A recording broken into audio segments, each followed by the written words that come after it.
এই লন 10 টাকার ভাত আর পানি। তাড়াতাড়ি কইরা ভাতের সাথে পানি মিশাইয়া ভাতগুলো খাইয়া নেই, তা না হইলে অফিসে যাইতে লেট হইব।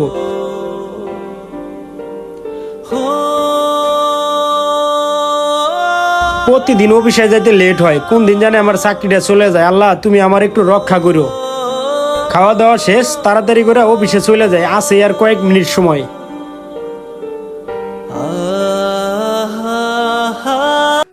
এই মজনু, এদিকে আসো। জি মহাজন, আসতাছি। জি মহাজন, বলেন। আমার হোটেলটা কি 10 টাকার ভাতের হোটেল বানায় লাইছস? কেরে মহাজন, হঠাৎ করে এই কথা কইলেন? প্রতিদিন সকালে রাত্রে 10 টাকার ভাত দেস আর পানি দেস, এইগুলি কি আমার জিগায়া দেস? সামনে হলো কুরবানি ঈদ, এমনি যদি 10 টাকা করে ভাত বেচস তাহলে কি আমার ব্যবসা চলবো?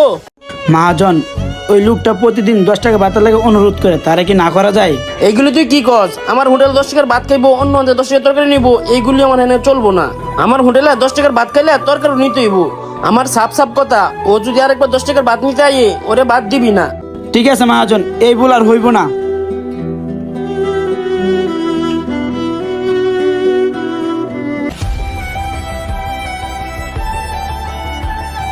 ভাই, আমার 10 টাকার ভাত আর 1 গ্লাস পানি দেন।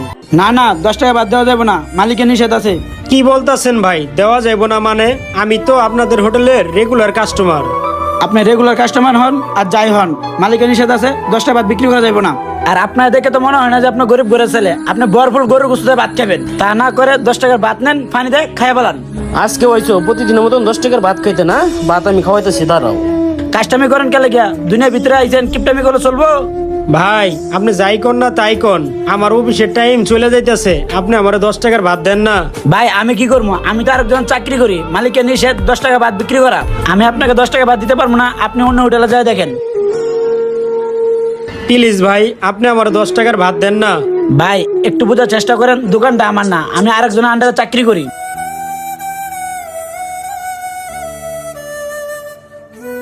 ভাই, আপনি কিন্তু চাইলে আমার 10 টাকার ভাত দিতে পারেন। না, দিতে পারবো না, হোটেলটা আমার, হোটেলটা ওর বাপের না। আপনি প্রতিদিন হোটেলে আসা 10 টাকার ভাত পানি দিয়ে খান, ভাতের সাথে অন্য কিছু মিশিয়ে খান নাকি? না ভাইজান, আপনি আমারে ভুল বুঝতেছেন। মানলাম আমি ভুল বুঝছি, আমি 10 বছর ধরে হোটেল চালাইতেছি, এরকম ঘটনা তো বাপের জন্য শুনি নাই।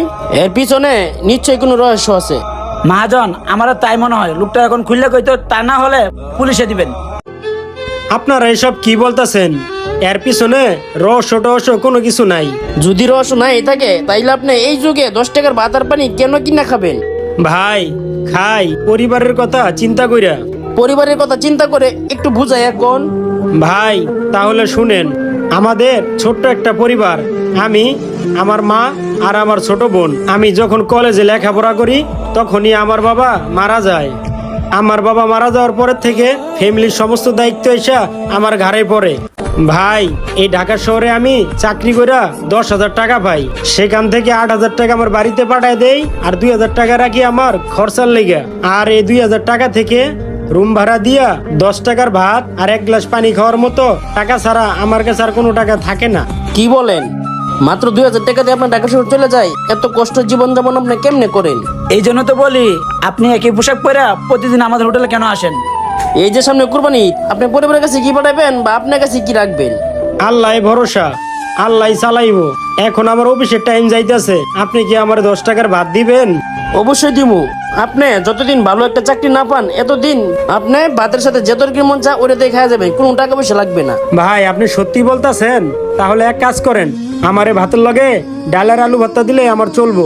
সমস্যা নাই, আপনি যেভাবে ভালো লাগে এইভাবে খাইয়েন। আপনি কথাবার্তা শুনে যা বুঝলাম, আপনি একজন দায়িত্ববান ছেলে। এই যুগে এরকম ছেলে পাওয়া যায় না। আর মজনু, উনি কি দিয়ে ভাত খেতে চা ওইগুলিতে ভাত খাওয়াইবে, ঠিক আছে? জি মহাজন। ভাই আপনি ওখানে বসেন।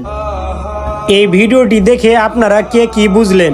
যদি এই ভিডিওটি আপনাদের ভালো লাগে থাকে অবশ্যই শেয়ার করে অন্যজনকে দেখার সুযোগ করে দিবেন। সম্পূর্ণ ভিডিওটি দেখার জন্য আপনাদেরকে অসংখ্য ধন্যবাদ।